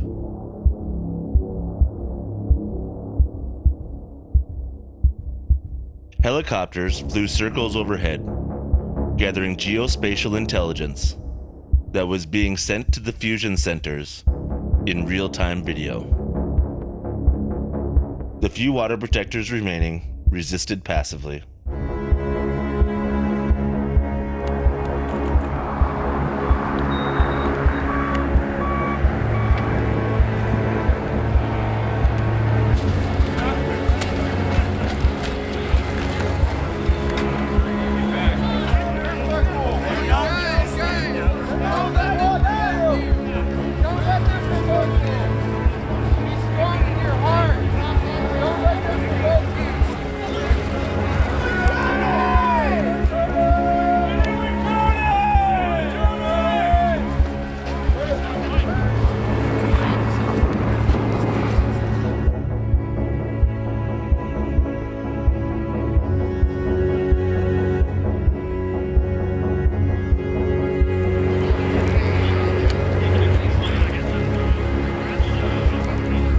Police swept through camp, clearing teepees and other housing structures.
Keep your hands up.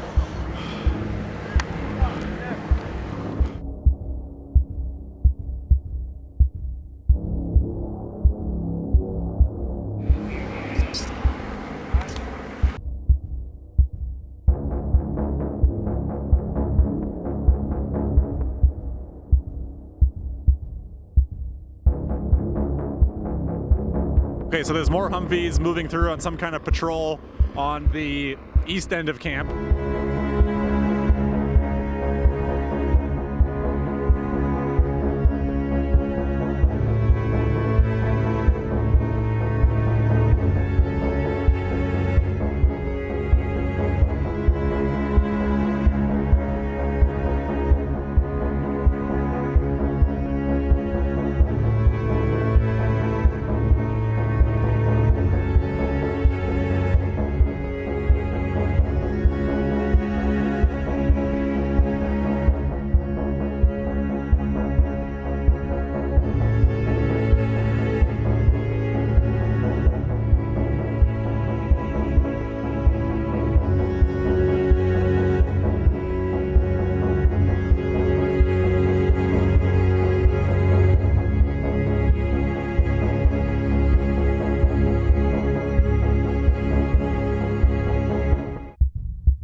State and federal forces drove the water protectors south at gunpoint toward the creek, while corporate mercenaries protected the drill pad.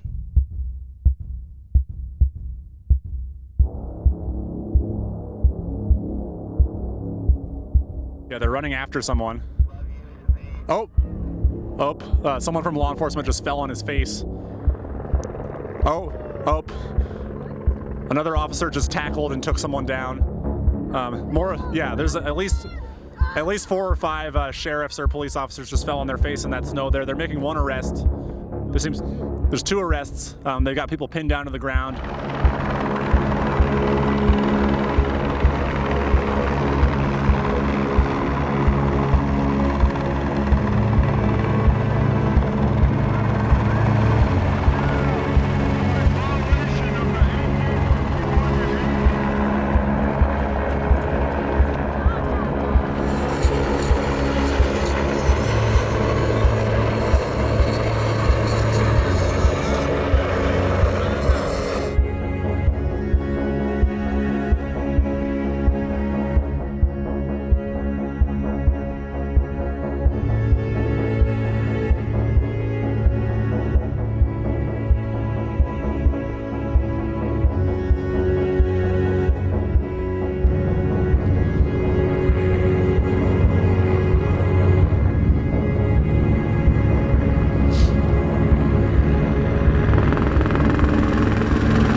As Oceti Sakowin was being evicted, the Bureau of Indian Affairs raided Rosebud Camp to the south.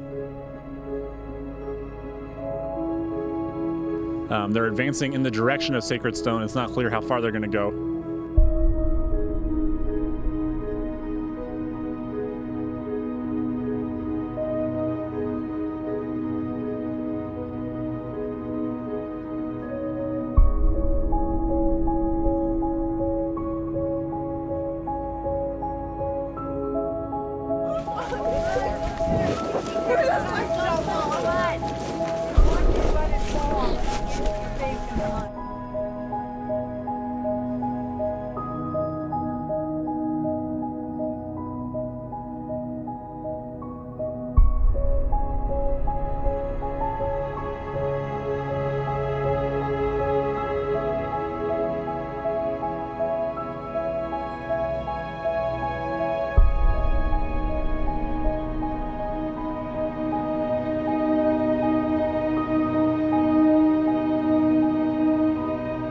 The camp of the Seven Fires was extinguished.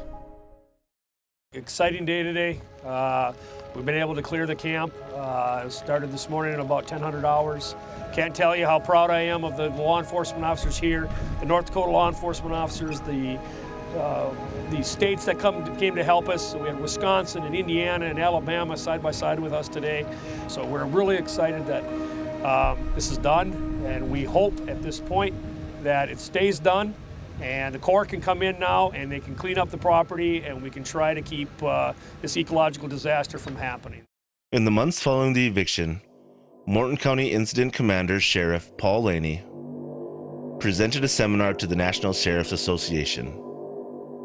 He trained other officers how to prepare, plan, and strategize to counter similar protests across the United States. We were North Dakota nice. We always took the high road on everything because that's what we do.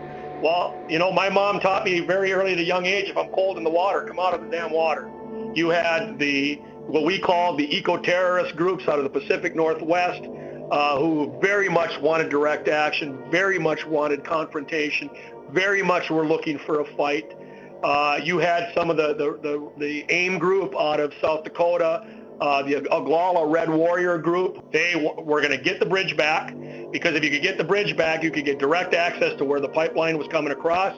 They could get direct access to the drill pad, and on each side of that river were two $20 million drills, which if they could destroy them, they certainly could slow down the pipeline, and that was what they intended to do. You know, the peaceful and prayerful group, if they would have been able to maintain and manage this entire thing, we never would have had to leave the borders of Cass County and all the other jurisdictions that we had to come from, because it would have been peaceful and prayerful. Start identifying the major players and start tracking their Facebook pages.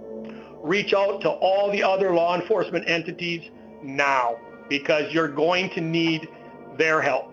And we had, at one point, 400 cops. We had 10 different states here in North Dakota helping us with this. There are definitely areas we know of, in South Dakota, Nebraska, and Minnesota, that this is all pending. And have your emergency declarations ready to go, because when they start kicking off, this is going to go fast.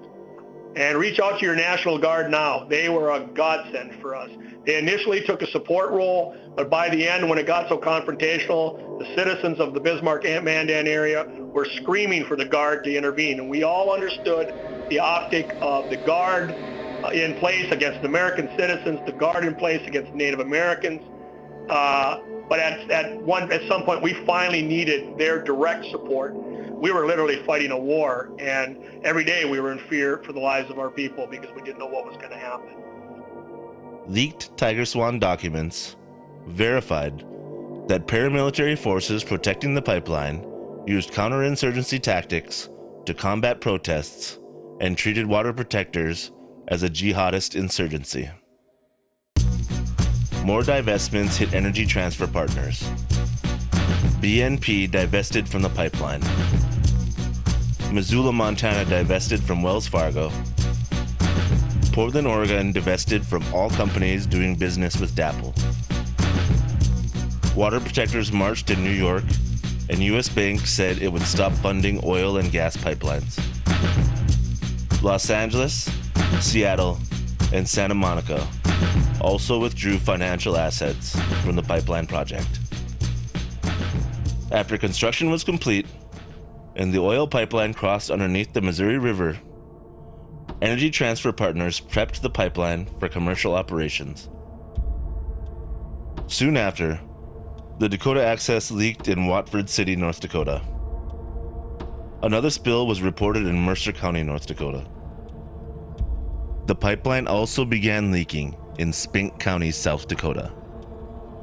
Regardless, Energy Transfer Partners began commercial operations without a proper oil spill response plan. The same day the Dakota Access Pipeline went online, President Trump announced the country's withdrawal from the Paris Climate Accord. In order to fulfill my solemn duty to protect America and its citizens, the United States will withdraw from the Paris Climate Accord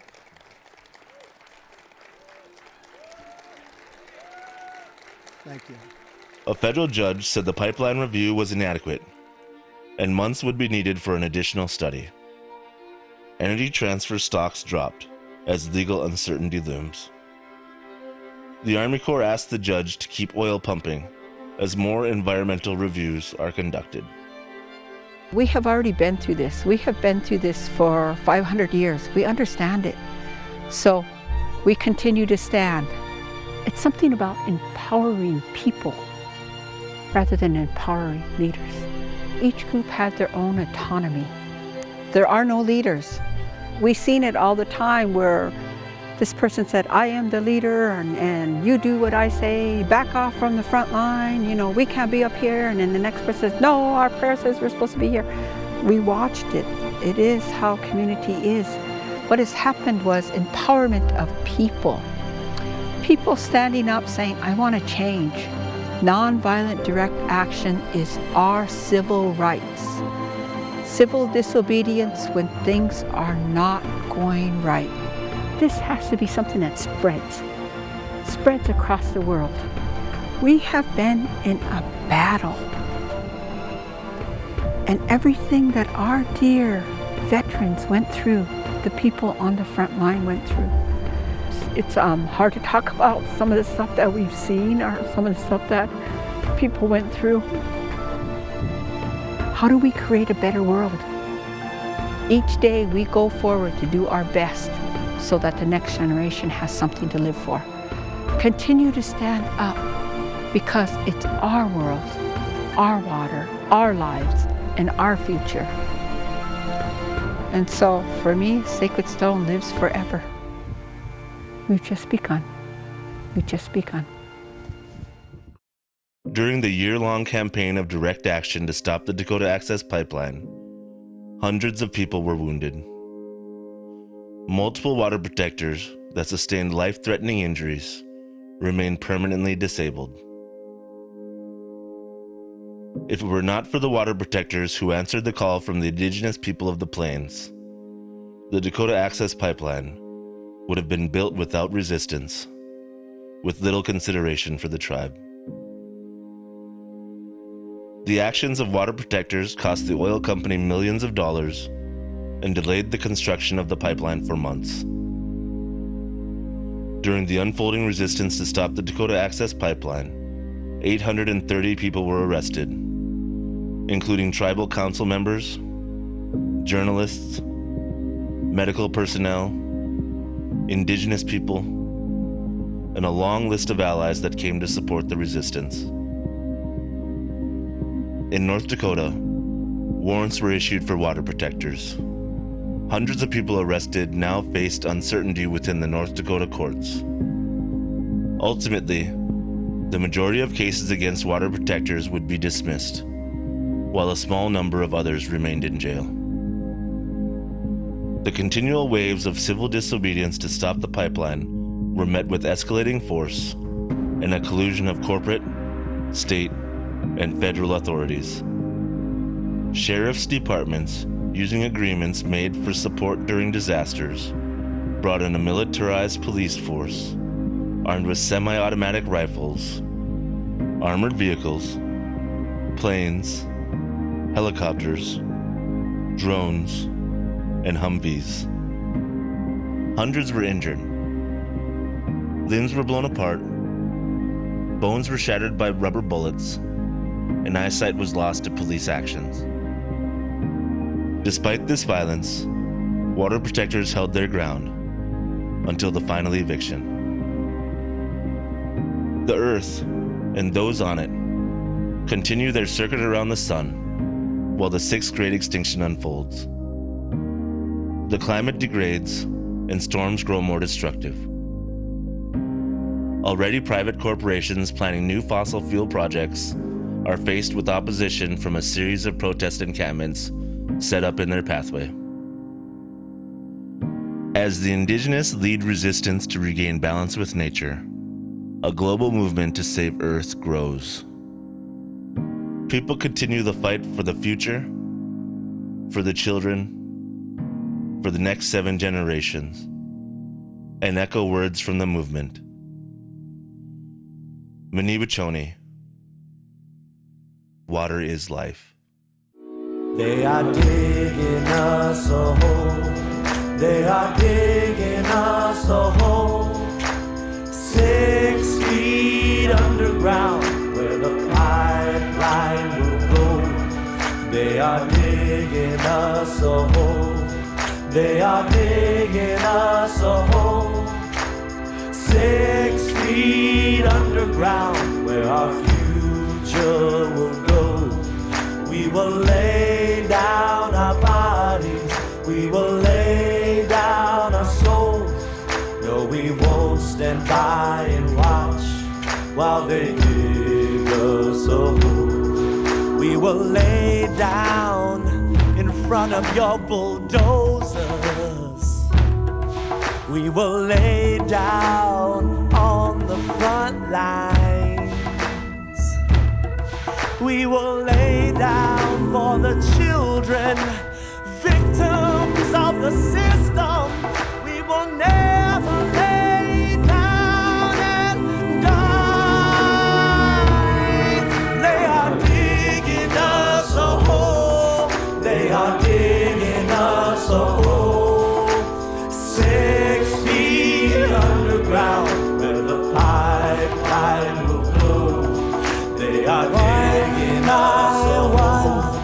We won't stop till this is done. 6 feet underground, we won't listen to these fools. They are 10 by 10, we will stand hand in hand. 100 here, we don't have any fear. They are 10,000 sing till the justice bell it rings. 1 million won't step back till we stop this in its tracks. We will lay down our bodies. We will lay down our souls. No, we won't stand by and watch while they dig